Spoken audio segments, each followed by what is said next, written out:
أعوذ بالله السميع العليم من الشيطان اللعين الرجيم بسم الله الرحمن الرحيم الحمد لله رب العالمين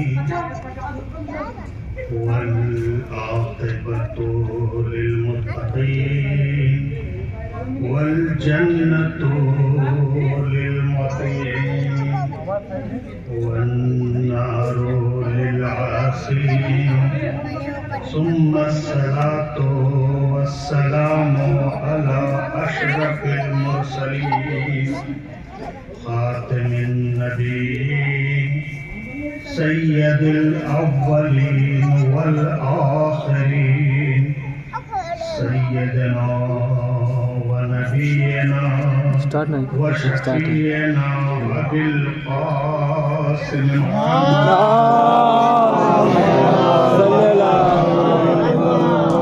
وآل محمد الطيبين الطاهرين المعصومين المظلومين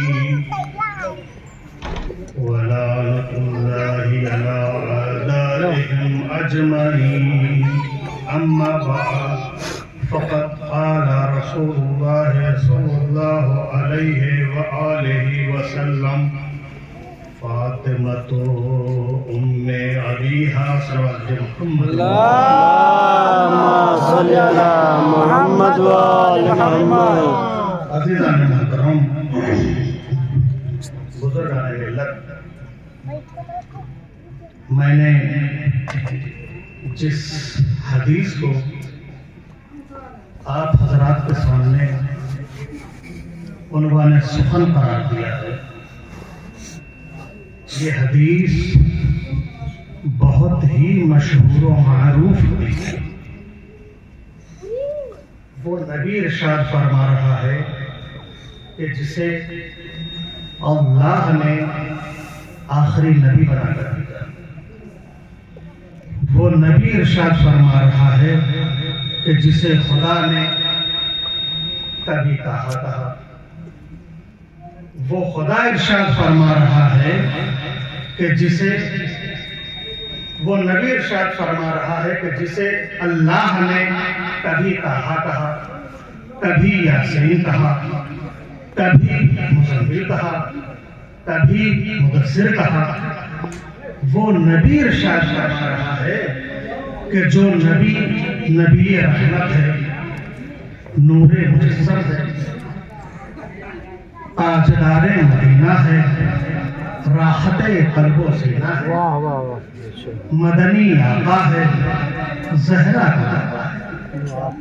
وہ نبی ارشاد فرما رہا ہے کہ فاطمہ تو ام ابیہا، فاطمہ اپنے باپ کی ماں ہے۔ کون ارشاد فرما رہا ہے؟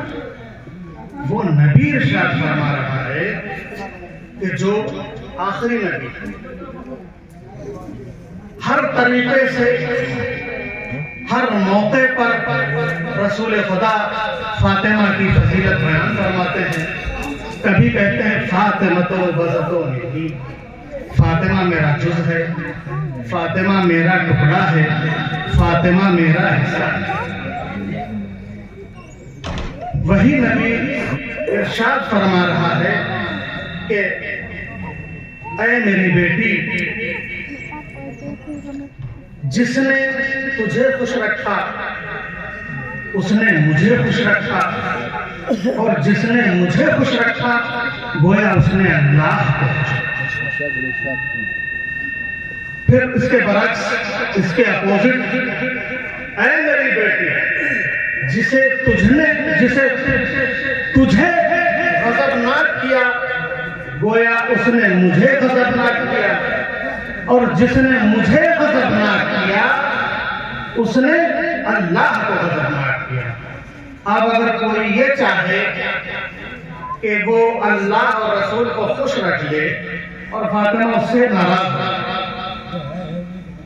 تو اس کی آخرت برباد ہو جائے گی، تباہ ہو جائے گی۔ یہ میں نہیں کہہ رہا ہوں، کیونکہ رسول پھر ارشاد فرماتے ہیں کہ ان اللہ عز و جل فاطمہ زوجک فاطمہ وجعل صداقها الارض فمن مشى علیہا مبغضا لک مشى علیہا حراما صلوات محمد اللہم صلی علی محمد علی سے مخاطب ہو کر فرماتے ہیں کہ اے علی بے شک اللہ نے تیری شادی فاطمہ سے اور اس کے مہر نے یہ زمین عطا کر دی.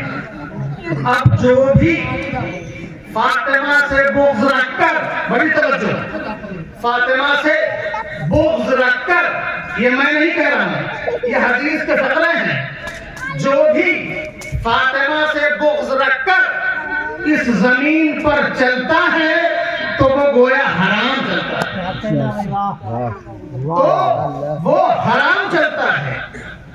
میں یہی آپ کو سمجھانا چاہ رہا ہوں کہ فاطمہ اگر ناراض ہو گئی تو سمجھ لیجئے آپ جائز تو چلنے سے رہے، اور جب جائز نہیں چلیں گے کوئی حرام چلیں گے، اور حرام گناہ نے کبیرہ.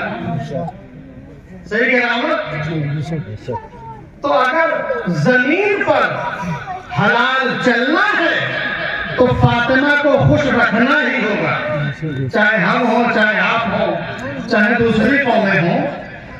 خوش رکھنے کے لیے فاطمہ کو ضروری یہ ہے کہ انسان جو فاطمہ سلام اللہ علیہا کام انجام دیتے ہیں، جو فعل انہوں نے انجام دیے، مثال کے طور پر خواتین، ان کی سیرت پر عمل کریں.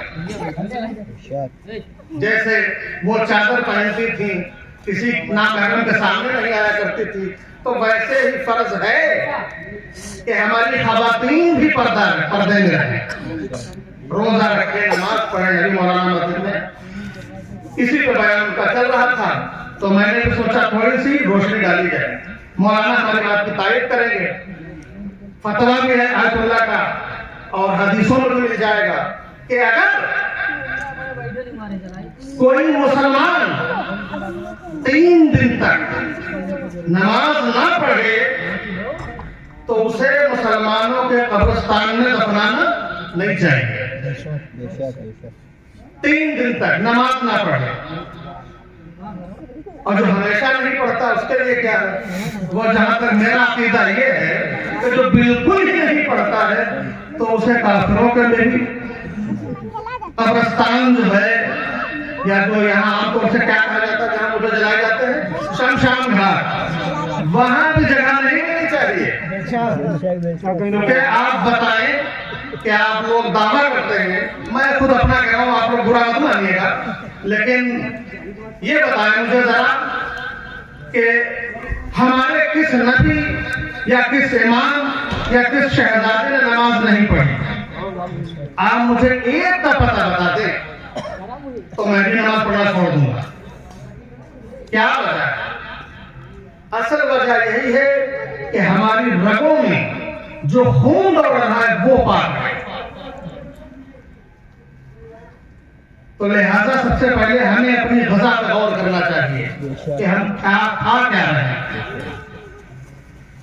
تب جا کے ہم سے گناہ کم ہوں گے، اور جو ائمہ معصوم علیہ السلام کی سیرت ہے اس پہ ہم عمل کریں گے. صلوات محمد اللہم صلی علی محمد وآل محمد. تو رسول فاطمہ کی عظمت، فاطمہ کا رتبہ، فاطمہ کا مرتبہ بتا رہے ہیں. امام محمد باقر علیہ السلام سے سوال ہوا، پہلے وہ خود فرماتے ہیں امام محمد باقر کہ فاطمہ وہ ہستی ہے کہ جسے اللہ نے ان کے ذریعے سے فساد اور برائی سے دور رکھا. پھر مولا سے سوال ہوا، صحابیوں نے سوال کیا کہ مولا فاطمہ کو اللہ نے فاطمہ نام کیوں رکھا فاطمہ کا؟ تو امام محمد باقر علیہ السلام فرماتے ہیں کہ خداوند متعال نے فاطمہ کو اپنے نور کی عظمت سے حل کیا، اور جب یہ نور کی روشنی پورے جہان میں پھیل گئی تو ملائکہ نے خدا سے پوچھا بارے یہاں مجھے یہ تو بتائیے کس کا نور ہے؟ تب آواز پروردگار آئی کہ یہ فاطمہ کا نور ہے۔ جب فاطمہ کا نور سنا تو سارے ملائکہ سجدے میں گر جاتے ہیں۔ ہمارے چھٹے امام ارشاد فرماتے ہیں کہ فاطمہ آسمان پر 9 ناموں سے یاد کی جاتی ہے، 9 القاب سے۔ فاطمہ، طاہرہ، صدیقہ، رضیہ، مرضیہ، بہت سارے، اس میں سے 9 نام جو ہے وہ اللہ انہیں آسمان پہ یاد کرتا ہوں ناموں کے ذریعے سے۔ اور اصل وجہ یہ ہے کہ فاطمہ کو اس لیے فاطمہ ان کا نام رکھا گیا تاکہ اللہ نے انہیں برائی اور فساد سے محفوظ رکھا ہے۔ صلوات بھیجے محمد والے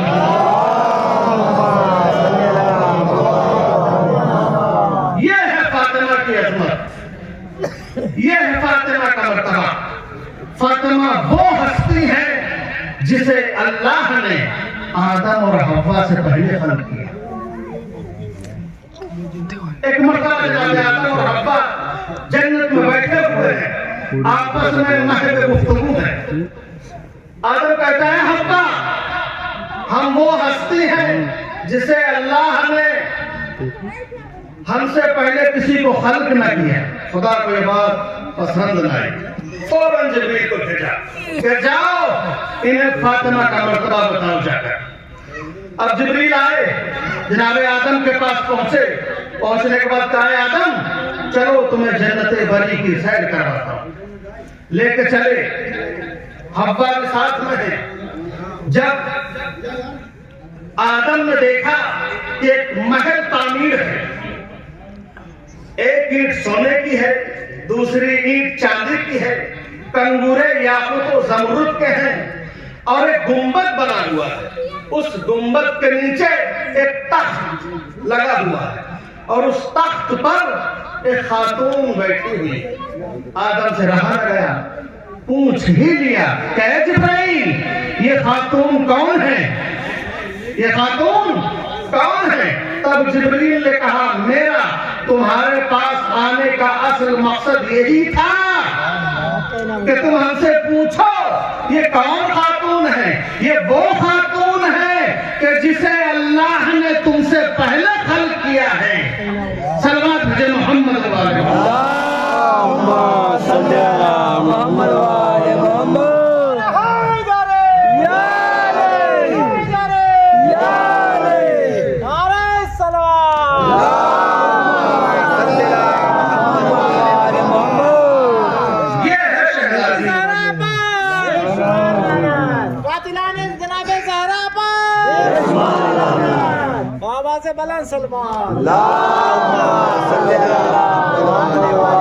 جس نے تجھے خوش رکھا گویا اس نے مجھے خوش رکھا، اور جس نے مجھے خوش رکھا گویا اس نے اللہ کو خوش رکھا۔ رسول خدا سلمان فارسی سے کہتے ہیں کہ اے سلمان، جس نے میری بیٹی سے محبت کی وہ میرے ساتھ جنت میں ہے، اور جس نے اس سے بغض کیا اس کا ٹھکانہ کہاں ہے؟ جہنم ہے۔ اس بیٹی کی شان میں بس اتنا کہہ دینا کافی ہے، فضائل تو بہت سارے ہیں، اتنا کہہ دینا کافی ہے کہ یہ بی بی خود معصومہ ہے، اور جہاں پر یہ بی بی معصومہ ہے وہیں پر ایک معصوم کی بیٹی بھی ہے، اور جہاں پر ایک معصوم کی بیٹی ہے وہیں پر ایک معصوم کی زوجہ ہے، اور جہاں پر ایک معصوم کی زوجہ ہے وہیں پر 2 معصوموں کی ماں بھی ہے، اور جہاں پر 2 معصوموں کی ماں ہے وہیں پر 9 معصوموں کی جدہ بھی ہے۔ صلوات بھیجے محمد والے محمد۔ یہ ہے فاطمہ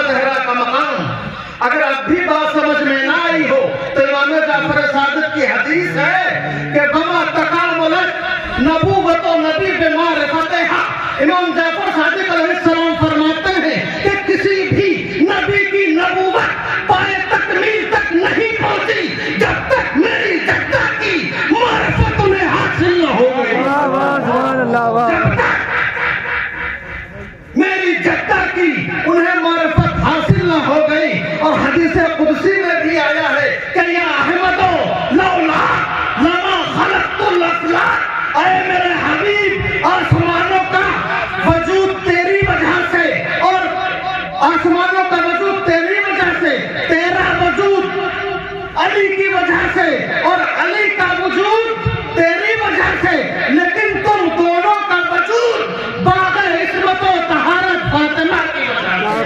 صلوات بھیجے محمد والے یہ ہے فاطمہ زہرا کی عظمت کہ جسے ہمارا رسول بارہا ارشاد فرما رہا ہے کہ فاطمہ تو وزت و منی، فاطمہ تو ام ابیہا، ان اللہ عز و جل زوجک فاطمہ وجعل صداقها الارض فمن مشى عليها مبغضا لك مشى عليها حراما۔ یہ ہے فاطمہ زہرا کی عظمت کہ کبھی رسول صحابہ کے درمیان، کبھی لوگوں کے درمیان زہرا کے فضائل بیان کرتے ہیں اور کہتے ہیں کہ ہمارے باپ شہزادی کو فراموش نہ کرنا، جیسے کہ میں تمہارے لیے بابرکت ہوں ویسے ہی فاطمہ تمہارے لیے بابرکت ہے۔ جابر بن عبداللہ الانصاری فرماتے ہیں کہ میں ایک دن رسول کی خدمت میں گیا، عصر کی نماز کا وقت ہوا، میں نے نماز پڑھی۔ واقعہ توجہ کے ساتھ سنیے گا، انشاءاللہ بہت ہی محظوظ ہوں گے۔ نماز پڑھی تو میں نے کیا دیکھا، نماز کے بعد میں ایک ضعیف پیر شخص آتا ہے رسول کی خدمت میں۔ رسول اس کی طرح متوجہ ہوئے، احوال پوچھنے کی کہ کیا مشکل ہے۔ وہ شخص کہتا ہے یا رسول اللہ میرے کپڑے پھٹے ہیں، لباس بالکل ہی بوسیدہ ہے، کھانے کو گھر میں کچھ نہیں ہے، اور میرے پاس سواری کا پیسہ بھی نہیں ہے کہ جس سے میں اپنے گھر جا سکوں۔ اب رسول مسجد میں کہتے ہیں چاہتے تو خود عطا کر سکتے تھے، لیکن عطا نہ کرنا یہ بھی ایک مصلحت ہے۔ کیوں؟ فاطمہ زہرا کو آشنا کروا۔ اب اس شخص کے کہتے ہیں اس شخص سے کہ میرے پاس فعلاً کچھ نہیں ہے، میرے پاس بالکل کچھ نہیں ہے، میرے ہاتھ خالی ہے اس وقت، لیکن میں تجھے ایک ایسے در کا پتہ بتائے دیتا ہوں جہاں تو جا شاید تیری مشکل کشائی ہو جائے، تیری مدد ہو سکے۔ بلال کو آواز دی، اے بلال میرے قریب آ۔ بلال قریب آئے، کا شہزادی کا در دکھایا۔ اب اس شخص کو لے کر وہ جاتا ہے اور پہنچنے کے بعد میں دق الباب کیا، آواز آئی کون؟ سلام کیا، سلام کا جواب دیا۔ شہزادی باحجاب تشریف لائے تو سارا واقعہ بتایا کہ میں آپ کے بابا کے پاس گیا تھا، لیکن کوئی ایسی چیز انہوں نے مجھے حوالے نہیں کی کہ جس سے ہماری زندگی کی اصلاح ہو سکے۔ تو شہزادی جان رہی تھی، سمجھ رہی تھی کہ فعلاً میرے گھر کے اندر کچھ نہیں ہے جو میں اس کو دے سکوں، لیکن پھر بھی اندر گئے۔ اندر جانے کے بعد دیکھا کہ ایک چمڑے کی کھال جو گوسفند، جو بکری عام طور سے یہاں کہی جاتی ہے، پہلے یہ بکریاں نہیں تھی، پہلے صرف اور صرف گوسفندیں تھیں۔ تو گوسفند کی کھال جس پہ حسن اور حسین بیٹھا کرتے تھے، اس کھال کو اٹھایا، اس شخص کے حوالے کیا۔ جب اس شخص کے حوالے کیا تو وہ شخص زہرا کو دیکھنے لگا اور مسکرانے لگا۔ تو شہزادی نے ہنسنے کا سبب پوچھا تو شخص نے کہا کہ میں نے آپ سے اپنی زندگی کے ضروریات کا تقاضا کیا تھا، آپ نے مجھے چمڑے کی کھال دے دی ہے، اس سے میری زندگی کی کیسے اصلاح ہو سکتی ہے؟ شہزادی اس گوسفند کی کھال کو لے کر گھر کے اندر تشریف لے گئی، اپنا صندوق کھولا، صندوق میں ایک گلوبن جس کو ہم ہار کہتے ہیں جو خاتون پہنا کرتی ہیں، تو وہ ہار نکالا۔ اب وہ ہار شہزادی کی چچا زاد بہن نے انہیں تحفے میں دیا۔ اب ہدیہ کتنا عزیز ہوتا ہے ہم سے اور آپ سے مگر کوئی جان نہیں سکتا۔ اگر کوئی بھی چیز ہدیے میں انسان کو ملتی ہے، وہ اپنے گھر کی ساری دولت دے سکتا ہے لیکن وہ ہدیہ نہیں دے سکتا، اتنا عزیز ہوتا ہے۔ لیکن یہ ہے شہزادی، اس ہار کو نکالا، اس شخص کے حوالے کیا، اس ہار کو لے کر وہ شخص بازار کی طرف نہیں گیا، بلکہ وہ شخص آتا ہے رسول کی خدمت میں، اور رسول کی خدمت میں پہنچنے کے بعد سارا واقعہ بیان کرتا ہے۔ رسول نے کہا کہ اے شخص اب تو جا اس ہار کو فروخت کر کے اپنی زندگی کی ضروریات کا سامان جو ہے وہ خرید لے۔ اب وہ شخص وہاں سے نکلنا چاہتا ہے، جیسے ہی نکلتا ہے ہمارے یاسر جو رسول کے صحابی تھے، وہ بغل میں تشریف فرما تھے، رسول کے سامنے تشریف لا، یا رسول اللہ اگر مجھے آپ اجازت دیں تو میں اس ہار کو خرید لوں۔ رسول سے اجازت ملی، اس شخص کے پیچھے گئے، ابھی چند ہی قدم گیا تھا کہ سلمان فارسی اس کے قریب پہنچ گئے۔ کہا اے شخص تو اس ہار کو فروخت کرے گا، بیچے گا؟ کہا بالکل بیچوں گا۔ کہا اس کی قیمت کیا لے گا؟ کہا اس کی قیمت بس مجھے اتنی چاہیے کہ مجھے پیٹ بھر کے کھانا مل جائے، اور ایک یمنی چادر کہ جس سے جب میں نماز پڑھوں تو میرا جسم جو ہے ڈھپا رہے، اور ایک دینار جس سے میں اپنے بیوی بچوں کے پاس جا سکوں۔ سلمان کہتے ہیں کہ اے شخص میں نے تجھے 20 دینار دیے اور 200 درہم عطا کیے، اب ان سارے دینار اور درہم سے اپنی زندگی کے سامان کو، اسباب کو خرید لے جا کر۔ اب وہ شخص چاہتا تو جا سکتا تھا بازار میں زندگی کا اشارہ سامان خریدنے کے لیے، لیکن ایسا نہیں کیا۔ رسول کی خدمت میں آتا ہے اور کہتا ہے یا رسول اللہ آپ کی بیٹی نے مجھے، بڑی توجہ، آپ کی بیٹی نے مجھے ایسی چیز عنایت فرمائی کہ جس سے ہماری زندگی کی اصلاح ہو گئی، میں بے نیاز ہو گیا ہوں۔ اب وہ شخص کہتا ہے یا رسول اللہ میں چاہتا ہوں کہ میں آپ کی بیٹی کے لیے دعا کروں۔ تو رسول نے کہا ٹھیک ہے تو دعا کر۔ اب وہ شخص کہتا بار الہ فاطمہ زہرا کو اس دنیا میں ایسی چیز عنایت فرما کہ جس نے ابھی تک نہ آنکھ سے دیکھی ہو نہ کان سے سنی ہو، ایسی چیز عنایت فرما۔ رسول مسکرانے لگے اور مسکرا کر فرماتا ہے شخص یہ دعا کوئی فائدے کی نہیں، کیونکہ خدا بند مطال نے فاطمہ زہرا کو اس دنیا میں ہی ایسی چیز عنایت فرمائی ہے۔ ارے جس کا رسول جیسا باپ ہو اسے اور کی چیز کی کیا ضرورت ہے؟ جس کے حسنین جیسے بیٹے ہوں، جس کا علی جیسا شوہر ہو، اسے دنیا میں کسی چیز کی ضرورت نہیں ہے۔ صلوات بھیجے محمد والے محمد۔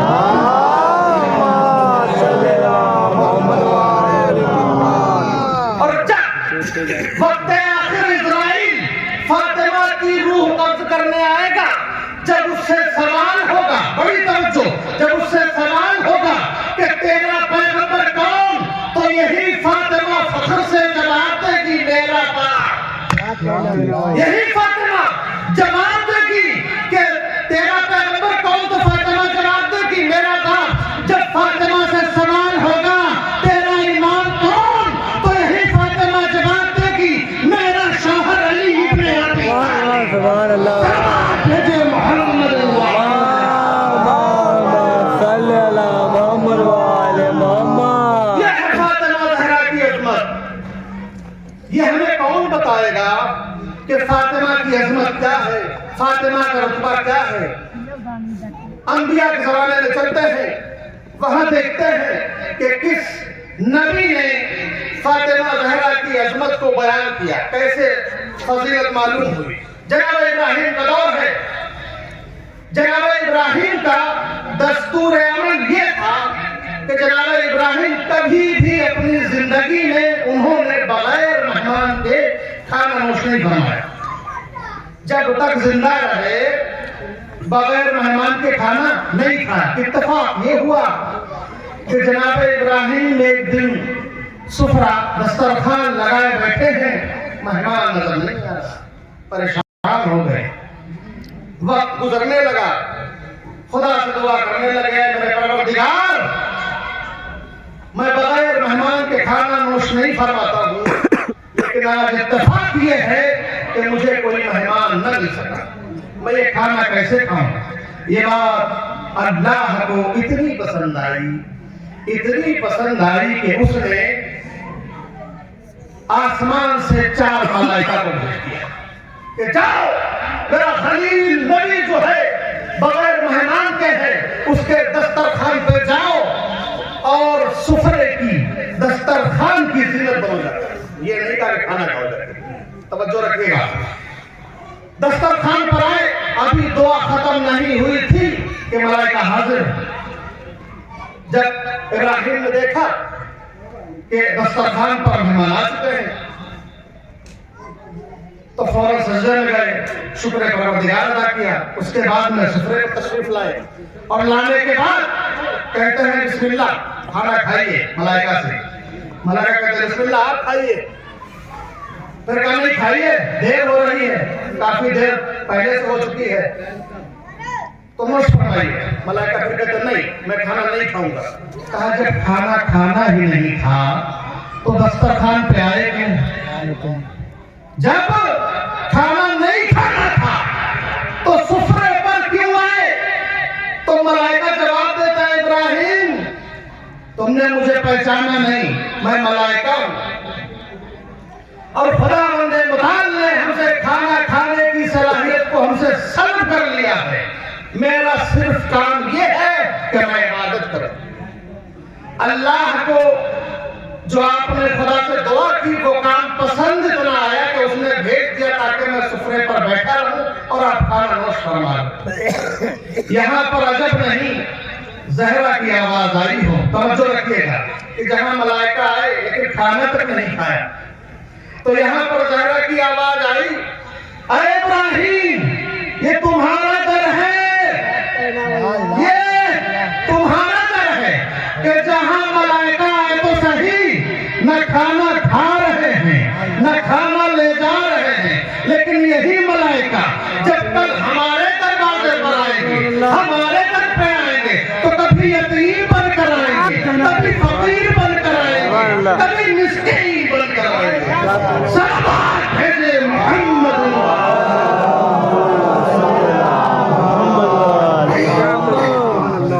یہ ہے فاطمہ زہرا کی عصمت۔ تو جب دیکھیں بات نکلی میں یہاں تک آ گیا، ہر دعا کی اس شخص نے، خداوند متعال نے ایک جماعت کو اہل بیت کے لیے صرف اس کام کے لیے لگا رکھا ہے کہ ان کے مرنے کے بعد ایک فرشتوں کی جماعت ان پہ صرف اور صرف درود بھیجے، صلوات پڑھے، اتنے ہیں فضائل۔ اب وہ شخص چلا جاتا ہے، اس کے بعد میں عمار یاسر جنہوں نے ہار خریدا تھا اس ہار کو لیا، ہار کو لینے کے بعد اپنے گھر لے گئے، اس پہ عطر خوشبو لگائی، یمنی کپڑے میں لپیٹا، لپیٹنے کے بعد میں اپنے غلام کو بلائے، غلام اٹھایا، اس غلام کو وہ ہار عطا کیا، کہا یہ رسول کی خدمت میں لے جا، اور تجھے بھی میں نے آن جناب کو بخش دیا، آن جناب کو بخش دیا۔ اب وہ غلام اس ہار کو لے کر رسول کی خدمت میں آتا ہے، رسول نے جب یہ ماجرا دیکھا، جب اس نے یہ بتایا تو رسول بھی کہتے ہیں مجھے یہ ہار نہیں چاہیے، جہاں سے یہ ہار آیا تھا اسے وہیں پہنچا دیا جائے، اور تجھ کو بھی میں نے آزاد کیا، یعنی میں نے بھی تجھے فاطمہ زہرا کو بخش دیا۔ اب وہ شخص، اب وہ غلام اس ہار کو لے کر زہرا کی خدمت میں آتا ہے، آنے کے بعد زہرا کے حوالے وہ ہار کرتا ہے اور کہتا میں بھی آپ کے حوالے۔ اب زہرا کہتی ہے کہ میں نے تمہیں آزاد کیا، میں نے تجھے آزاد کیا اپنی مرضی کی زندگی جی جا کر۔ اب وہ شخص، اب وہ غلام جو تھا غلام نہیں رہا لیکن مسکرانے لگا، مسکراتے ہوئے شہزادی نے دیکھا کہ اے شخص تو کیوں مسکرا رہا ہے؟ کہا میں اس ہار کی برکت پر مسکرا رہا ہوں۔ کہا وہ کیسے؟ کہا اس ہار کی برکت نے ایک بھوکے کو کھانا کھلایا، اس ہار کی برکت نے ایک فقیر کو غنی کیا، اس ہار کی برکت نے، اس ہار کی برکت